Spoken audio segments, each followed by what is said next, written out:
দেখো বন্ধুরা, বাজার থেকে কি মাছ নিয়ে এসছে আমি, দেখতে পাচ্ছ?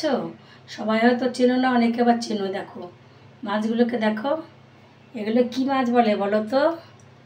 বাঁশ পাতা। দেখতে অনেকটা বাঁশের পাতা যেমন লম্বা লম্বা সরু সরু, এটাও তাই। তাই এটাকে বলে বাঁশ পাতা। এবার এটা রান্না করবো, কেটে নিতে হবে ভালো করে। মাছগুলোকে ভালো করে কেটে ধুয়ে নুন হলুদ মাখিয়ে নিয়েছি।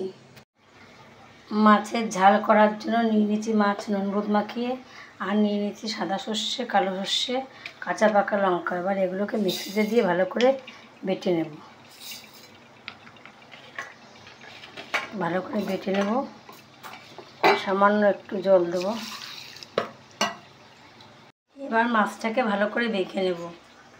1 চামচ হলুদ, একটু নুন, আর এই যে কাঁচা সর্ষের তেল দিয়ে, আর দেব সর্ষে বাটা। মাছটাকে এবার এমনি করে ভালো করে মেখে নেব। মাছের ঝাল করার জন্য কড়াইতে তেল দিয়ে দিচ্ছি, একটু কালো জিরে ফোড়ন দিয়ে দিলাম। এবার মাছটাকে দিয়ে দিলাম, দিয়ে মাছটাকে এরকম করে ভালো করে পাঠিয়ে দেবো। আর উপর দিয়ে 3টে লঙ্কা ছুঁয়ে দিলাম।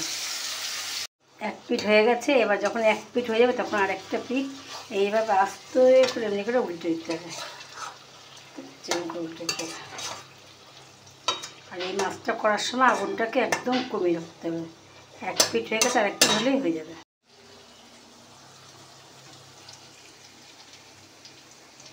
দেখতেই পাচ্ছ মাছের ঝালটা আমার হয়ে গেছে। এবার উপর দিয়ে একটুখানি কাঁচা তেল ছড়িয়ে দেবো।